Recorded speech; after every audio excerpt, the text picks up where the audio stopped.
বন্ধুরা, শুরু হতে যাচ্ছে লেখকের আড্ডায় বাল্যবন্ধু। উপস্থিত আছেন বন্ধু রবিউল আলম, বন্ধু আবুল কাশেম, বন্ধু রেজাউল করিম। দেখতে থাকুন।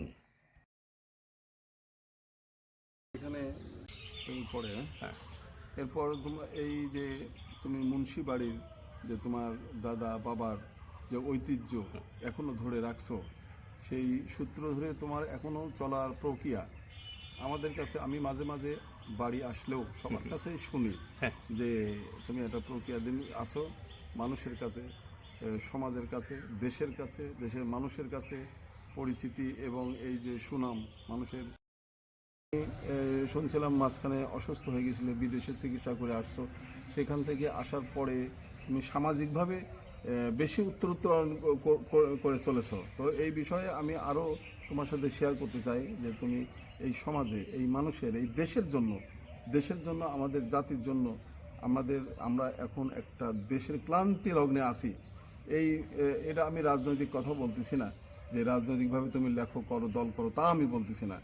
সামগ্রিকভাবে দেশের কল্যাণের জন্য, মানুষের জন্য একটা কিছু করো, সেইটা আমার তোমার কাছে খুব বড় প্রত্যাশা। হ্যাঁ দোস্ত, এটা চমৎকার কথা বলছো। আলটিমেট গোল কি আমাদের সমাজে? বলি, একটা মানুষের আলটিমেট গোল উচিত মানুষের জন্য কিছু করা। সেই মানুষটা নিশ্চয় বড় লোক না, সেই মানুষটা নিশ্চয় যারা হাঁটতে পারে না তাদেরকে হাত ধরে আস্তে তুলতে হবে, তারপরে মাথা শক্ত করার শেখাতে হবে, হাঁটার ব্যবস্থা করে দিতে হবে। এটা হচ্ছে বাহ্যিক দিক থেকে না, অন্তর্গত দিক থেকে।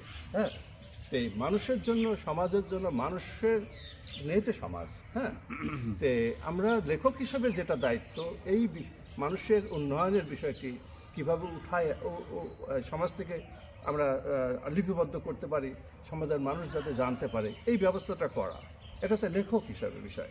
দ্বিতীয় বিষয় হচ্ছে যে অর্থনৈতিক বিষয়, সেটা প্রতিষ্ঠানকে সহযোগিতা করা, সেটা তো আছেই, স্কুলের সাথে আছে, মাদ্রাসায়, মসজিদে, এটা তো বলার দরকার নাই, এগুলো তো করতে হয়, করা উচিত, প্রত্যেকের যার যার সামর্থ্য আছে এটা করতে হয়। তে আমার বলার উদ্দেশ্য, আমরা এই দেশের রাজনৈতিক, সামাজিক, অর্থনৈতিক বিষয় নিয়ে অনেক সময় দেখি লেখক, সাংবাদিক, এরা বিভিন্ন সময় সত্যের কাছে হার মানে, সত্যের কাছে পরাজয় বরণ করে। তো এই যে দেশের জন্য, জাতির জন্য, এই যে একজন লেখক, সাংবাদিক, তার ভিতরে তুমি যেহেতু আসো, আমি চাই যে এই সমস্ত দিককে মানে গুরুত্ব না দিয়ে দেশের মানুষের জন্য কিছু একটা করো, সেটা করার চেষ্টা করবা, এটাই আমার অনুরোধ। তোমার দোস্ত, তুমি ঠিকই বলছো। আমার কবিতা গ্রন্থ রাজপথ আর মানচিত্রের ভিতর মানুষ, রাজপথ, শুধু রাজপথকে নিয়ে একটি কবিতা গ্রন্থ, সত্যি কবিতা আছে। তা রাজপথে কি হয়? অধিকার যখন মানুষ বঞ্চিত হয় তখন রাজপথে দাঁড়ায়। হ্যাঁ, রাজপথ রাজপথ আমাদের সমাজ ব্যবস্থা কি, রাজপথে না দাঁড়ালে কিছু হয় না। এই যে এই রাজপথ নিয়ে আমরা সংস্কৃতি গড়ে উঠেছে, এই রাজপথ নিয়ে আমরা 70টা কবিতা নিয়ে, এই রাজপথ কবিতা, প্রত্যেকটা কবিতার মধ্যে রাজপথ আছে। হ্যাঁ, আরেকটি মানচিত্রের ভিতর মানুষ, আরেকটি কবিতা। তুমি যে কথাগুলো বলছো, আমরা সাহিত্যের ভাষায় আমি এই আবেদনগুলো দুটো কবিতা বইয়ের ভিতর এটা তুলে ধরছি। তোমাকে আমি দেখানোর সুযোগ হলে আমি অবশ্যই বই দুটো তোমাকে দেখাবো। এবং এটা আমরা তো চাই কল্যাণকর একটা রাষ্ট্র। হ্যাঁ, কল্যাণকর একটা রাষ্ট্র চাই, যার যে অবস্থান আছে সেই অবস্থান থেকে যে যতটুকু দিতে পারে, করতে পারে, এটাই বড়। স্বাধীনভাবে, আন্তরিকভাবে তার মন প্রকাশ করতে পারে। আর বিশেষ করে আমাদের বন্ধু সমাজের কথা যদি বলি, অনেক বন্ধু দেখবা যে একসময় পড়াশোনা করছে, পাশ দিয়ে যাচ্ছে, 20 বছর পর দেখা হলো, 30 বছর পর দেখা হলো, কথাই বলে না। আমি গৌরবের সাথে বলতে পারি, আমরা যে কয়জন বন্ধু ছিলাম, যতই সমস্যা থাকুক, মন কষাতে তাই কথা বন্ধু হয়েছে, এমন বন্ধু বান্ধব আমাদের নাই। এবং দেখা হলে আন্তরিক সাথে এক জায়গায় বসি, এটা কিন্তু পাবা না আজকের দুনিয়ায়।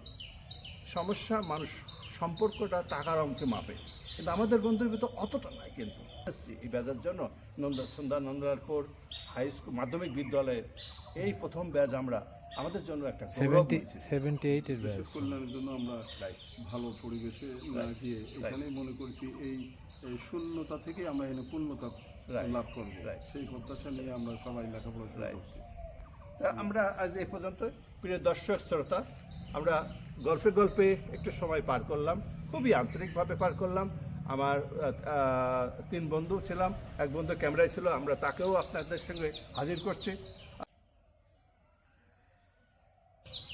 অনেক গল্প হলো, আমরা যাওয়ার সময় এসে গেছে। আপনারা ভালো থাকবেন, সুস্থ থাকবেন, ভালো রাখবেন।